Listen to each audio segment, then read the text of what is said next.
Hello and welcome to the Empower Couples podcast, where here you get modern, non-boring relationship advice for you and your partner to communicate like pros, fight smarter, and stay on the same team no matter the challenge that you face. I am one of your hosts, Aaron Freeman. And I'm Jocelyn Freeman, but you all just know us as the Freemans. And this episode is about unfair or unrealistic expectations to have in a marriage. And the key word being expectations. Because look, Ooh, the mystery. That word everyone's afraid of. But expectations are just a part of relationships, whether you like it or not. Now, when you hear expectations, do you think of the word commands? Because we're not talking about writing out a list of things you must do in order to meet my standards, right? We're not talking about commanding or bossing your partner around with expectations. But think about this. You and your partner walk around because of your upbringing and your formative relationships and the experiences that you had. You each have a blueprint, an idea, a vision for how you think things should be in all areas of life. And if you think about it, a simple way to think about expectations is you go to a 5-star restaurant and then you're disappointed because the waiter wasn't that nice, the meal was only mediocre. Why are you disappointed? Because you expected it to be 5 stars. But if you went to a food truck and you paid $2 for the meal, but imagine it was like decent, you'd be like, oh, okay, yeah, that was pretty good for $2. That's actually really great in comparison to what your expectation was. Exactly. Now, in a relationship, it isn't that you will always meet each other's expectations or that that's even the goal. And you're going to hear that throughout the specific ones we go into. The key is that you are self-aware of what your expectations are and you discuss them together. And then you come to an agreement that works for you both. Now, we're not going to get into a lot of the agreement piece. What we're going to go into is the ones that are often unchecked. Meaning you aren't aware these are showing up for you. Oh. They're just driving you, and they maybe lead to some of the frustration that you have, the resentment, and you don't realize that they're there in the background. So they go unchecked. You don't ask yourself, is this fair of me to expect my partner? Is this realistic? And that's why I think you're going to really enjoy the ones that we go into today. And if it's unchecked, then of course it has to follow that it's also unexpressed. That's so true. How can you possibly have it get met if, number one, you're not even expressing it, because number two, you don't have the awareness of it? Exactly. So let's get right into them, right? I know you're eager to hear what these are. So the first one of an unfair or perhaps unrealistic expectation is that they will agree with you.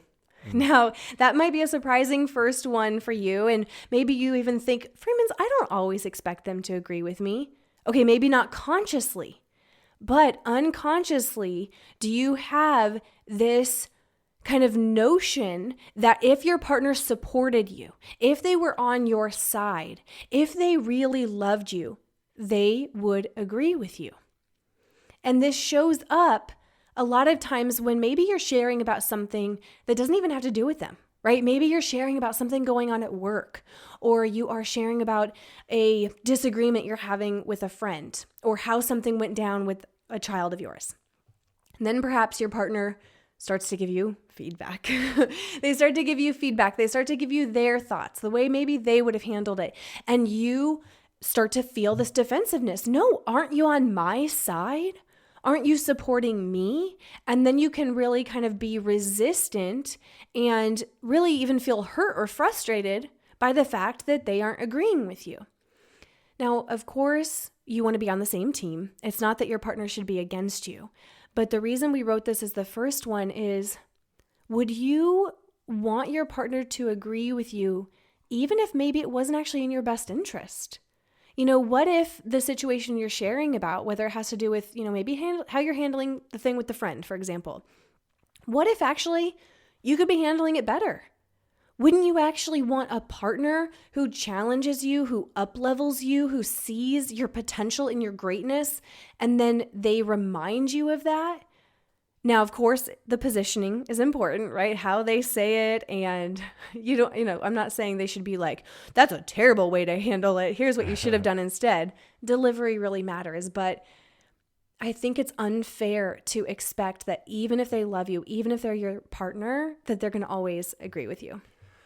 And even before we move into number 2, the point is that it's not always, these are terms I was just listening to today. So global and local. So we could globally, as in macro level, talk about your expectation that they agree with you. And probably most of you listening would not think that was the case for you. Well, yeah, probably so, because you don't think that globally on everything your partner should just submit and be a yes to everything. But if you can really start to get that at a local level, or if you prefer the word micro, the expectations that you are not able to see coming, and they happen momentarily. So you could talk about, let's say, parenting from a general perspective. You could talk about investing from a general perspective.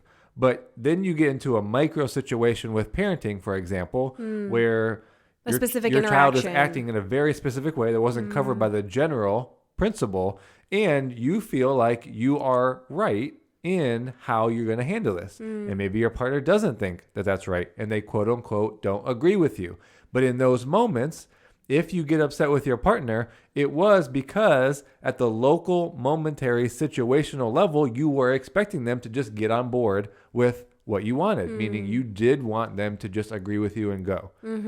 So from the global or local level, really look at, is there an expectation that my partner should just agree with me and go? Because that is what is going to be unfair, especially if it has not been expressed. I love that you bring up that global versus local. So the tip, instead of having that unfair, unrealistic expectation, focus on, from what you just said, more of the global things. And can you be supportive of the global higher level, hey, the way we handle parenting or our philosophy around parenting?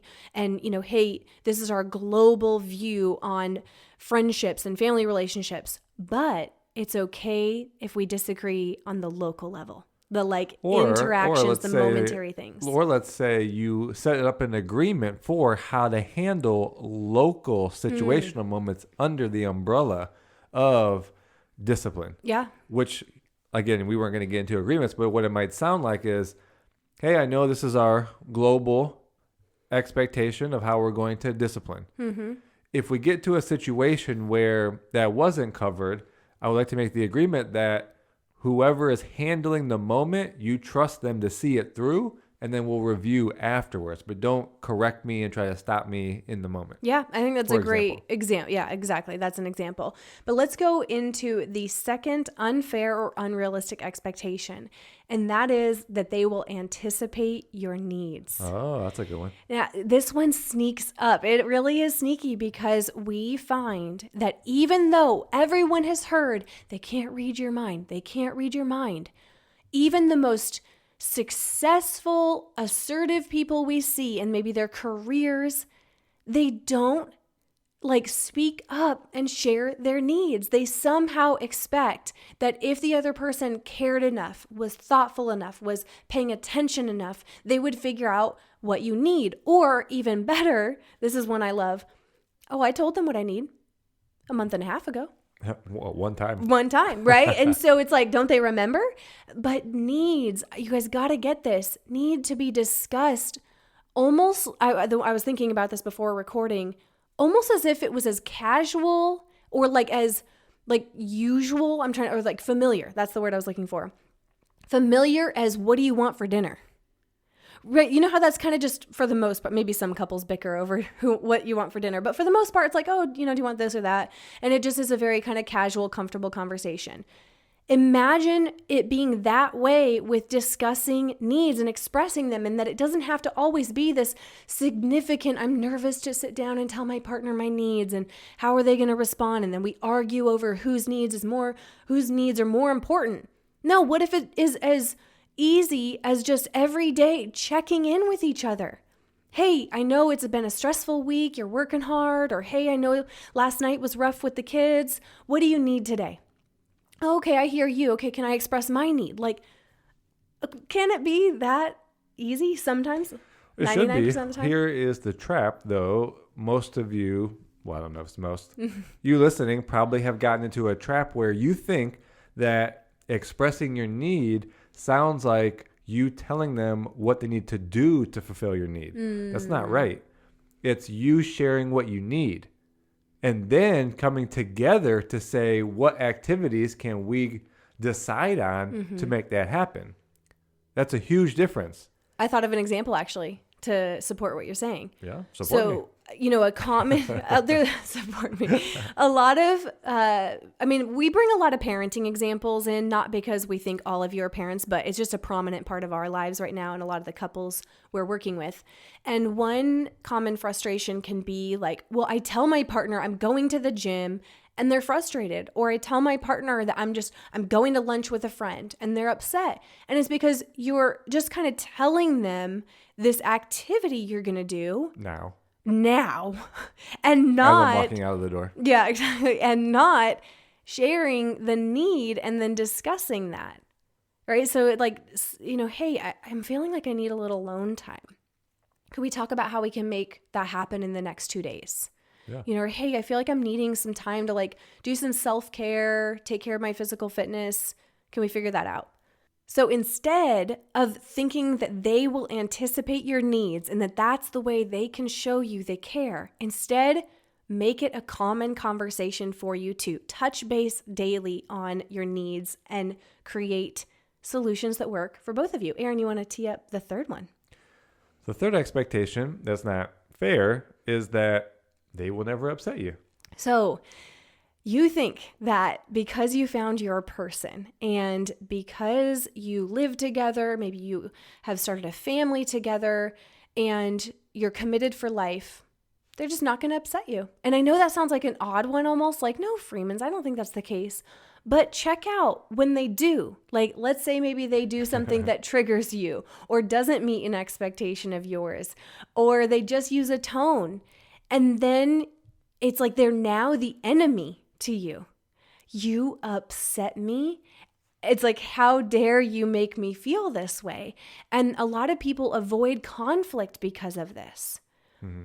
But it's unrealistic to think that even though you love each other and they know so much about you, that they're never going to trigger you. Or that they're never going to strike that chord, or they're never going to use a tone, that hurts you or upsets you. Oh, they gave me that facial expression. How dare they upset me? It's just not realistic, no matter how much you love each other. Mm-hmm. Just reminds me of something I was listening to once again this week. I think there's a certain level of silent tolerance when we're talking about things that happen very infrequently. So, your partner is going to be, it's leading to the next one.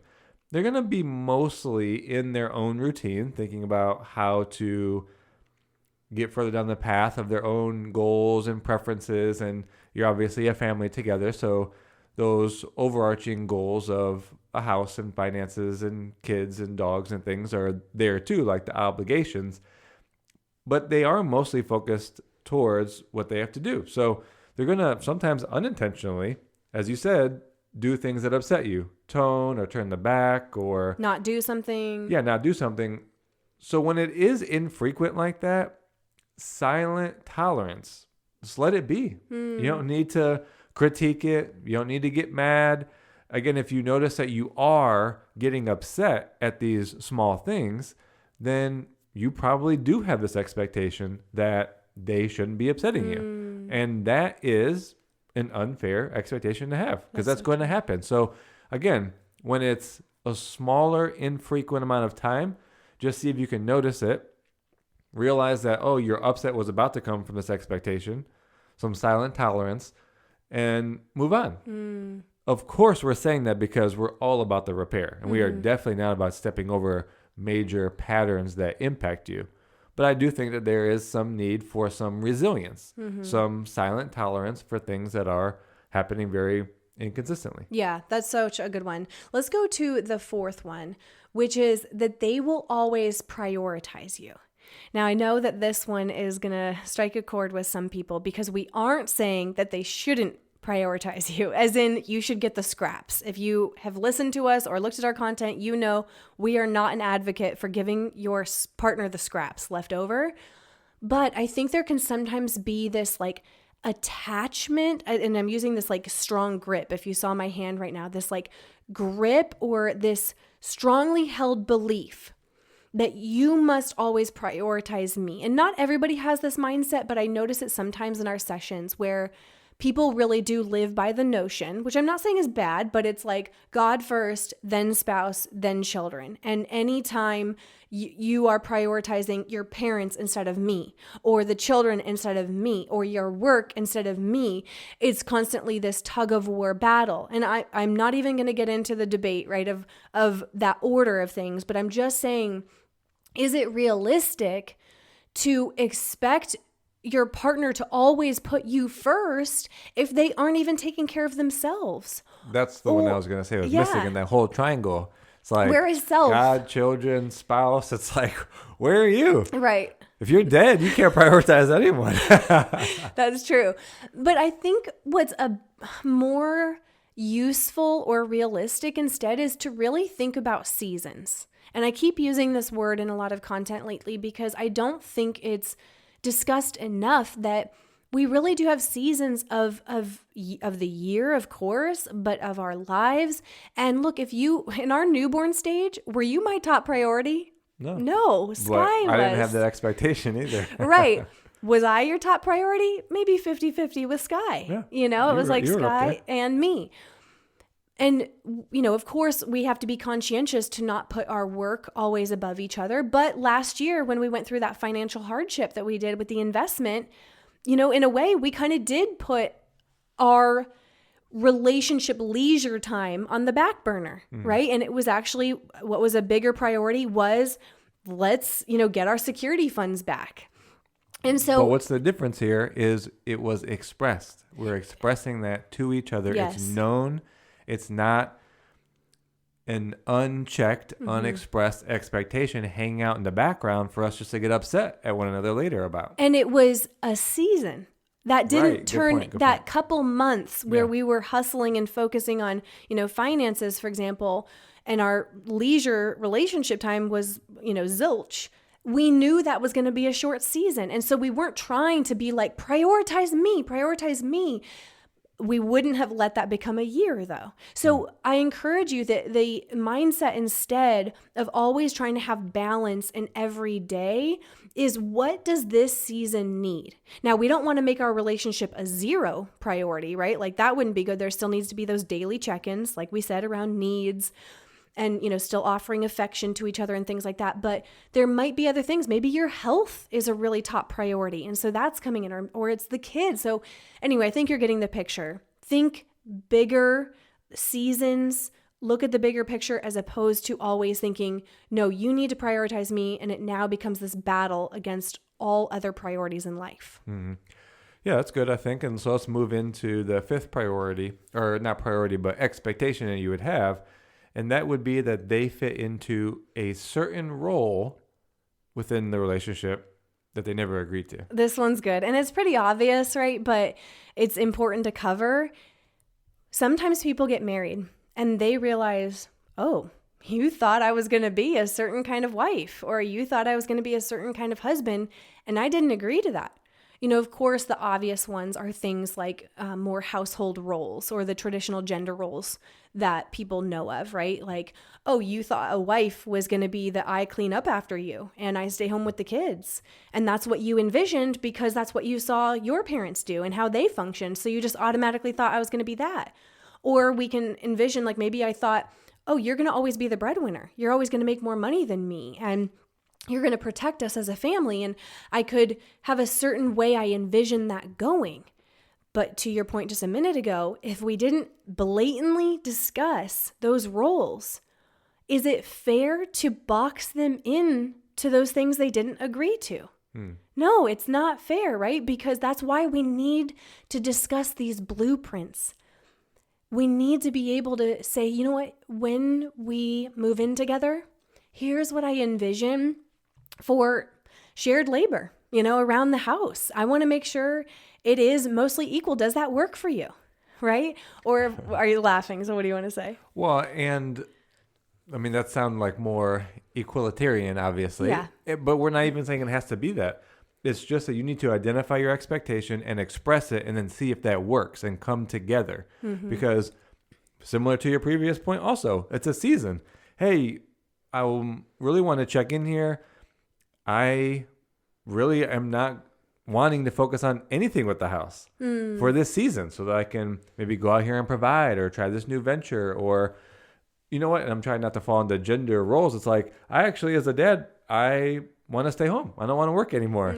And I want to raise Sky, let's say. Okay. So wherever it's going to be just me on the podcast, guys. Aaron's quitting. Yeah. Wherever you land, you just need to understand, of course, in this point, you can't just have the expectation that they fit into a certain role that they didn't agree to, but also that even if they agreed to a role early in the beginning, that it'll always be the same. That's so good, right? Because things are going to change for you. Like your priorities are going to change. Challenges are going to come up. Those challenges themselves are going to redirect what's important to you and the path you want to go down. And you're not going to be able to stay in the same role to pursue a different path than you were on before. And this is really the path of growth also. So I just wanted to throw it in there. Like I got the 50-50, so that's why I was smiling. Like that's fine, like balanced roles and responsibilities, which is how we operate. And also, I guess from my perspective, it's like, there's just stuff that needs to get done. If that needs picked up, just pick that up. If that needs cleaned over there, just clean that. Yes. Like stop complaining. Or about I was thinking earlier this morning, it's so funny you say that, and there'll probably be a reel that comes out on this. I was thinking about how you and I, one reason I think don't have friction around household stuff really hardly ever. Once in a while, there's like a teensy like, hey, could you pick up a little bit more of this stuff? But for the most part. We just did a reel because I was jokingly that cup, I'll be washing the dishes and the dishwasher. And then I turn around and the cup is on the counter. I'm like, okay, that's fine. Second day, third day, fourth day. Now I gotta say something. Yeah, right. But for the most part, it's like not a thing. And we don't bicker like about, you being on the couch and I'm like trying to do bath time and clean up the kitchen. That's not a thing for us because this is what I was getting to. We don't fixate on boxing each other into roles. We focus on goals. Like how I said that. And what I mean is, let's say the evening routine, for example. Our goal is that both of us get some downtime. And that it's an easeful, bedtime routine with Sky. And so we both do whatever it takes. Neither one of us is like chilling and the other person's doing everything else. And I'm having to be like, come on, can you help me? I don't know why my voice would change, but I'm not having to do that and vice versa because we focus on that goal. And that is the way we operate with all things is we just don't box each other into the roles. We focus on the goals. All right. Wow. I think that's pretty good. Let's go. Shared goals even. Right. It doesn't rhyme as well, but. I think that's good. So let's go into the sixth unfair expectation, which is, and this one might be surprising. You might not have thought of this one, that they will know what you need in order to be repaired. So repair is that time after an argument, whether that occurs within 12 hours, 3 days. Some couples, unfortunately, wait weeks or never to repair things. But let's say you sit down to have a conversation and debrief after an argument, which most of you are like, Freemans, we've never even done that. How do we do that? We can help with that. Just a second. But either way, let's say your partner has said, I'm sorry. I hear you. That wasn't okay. Like all the things they could express remorse and apology. And let's say it's still not doing it for you. You're just still like, this isn't it. Well, maybe they aren't sure what you need in order to feel repaired. And so sometimes, this isn't across the board 100% of the time, we need to actually dig deep and identify, what is it that I would either need to hear from my partner or see them do or something in order to feel as though this is repaired. Because they aren't inside your body, frankly, right? I know that's obvious, but they're not inside your body. They're not inside your mind. They're a different person than you are. And you might not even know what you need. So if you are feeling like it's just not getting resolved, no matter what they say, it's not working for you, ask yourself, What is it that I need in order to feel repaired? And let me communicate that to them. Now, if that sounds like kind of intimidating, and again, we've never done the debrief thing that you're talking about, Freemans, that's why we have the Making Up and Moving Forward guide that hundreds of you, we see signups come in all day, every day, are signing up for. And this will guide you step by step into the repair process after an argument, including things like how to get to the root cause, what to say to each other, what not to say to each other so that you don't re-trigger the conflict, and that piece there, which is identifying what each of you need in order to feel like you can put this thing in the past, put it to bed and not bring it up again. So you just got to get the Making Up and Moving Forward guide. You guys, it's $19. That's less than like a really great lunch. And this thing can make the world of a difference in your relationship. So go to thecouplesexperience.com/guide, and the link will also be in the show notes. And then as we close out here, let's do a summary as your unfair and unrealistic expectations to have in a marriage largely are tied to your own unchecked expectations, and when they're, of course, unchecked, you can't express them. Mm-hmm. There's not really a lot out there in the realm of expectations and needs that are, let's say, unfair. It's really just about expressing them and then coming to agreements, which we didn't quite cover today. But when we really got down to it, there are a few things that actually are unfair. The first one was that they will always agree with you. Just an expectation that is going to lead you to an upset. Secondly, that they will anticipate your needs, with an asterisk here, without you actually saying it out loud. 3, that they will not upset you, and even that there won't be conflicts. 4, that they will always prioritize you, and then however that shows up, it's probably something to get clear on. If you're not feeling prioritized, what does it even mean to you? And then did you ever express that? So seeing a lot of different things there. 5, they will fit into a certain role that they never agreed to. Or as I mentioned, that something they agreed to once way in the beginning would be something that they just want to continue going that way. And then lastly, that they will know what you need in order to feel repaired. Yeah, so we truly hope that this was valuable and gave you several ahas throughout. Make sure you write a review for us, by the way, on whichever platform you are listening on. Send us a message on Instagram if you enjoyed this. We love you guys, and we will talk to you on the next episode.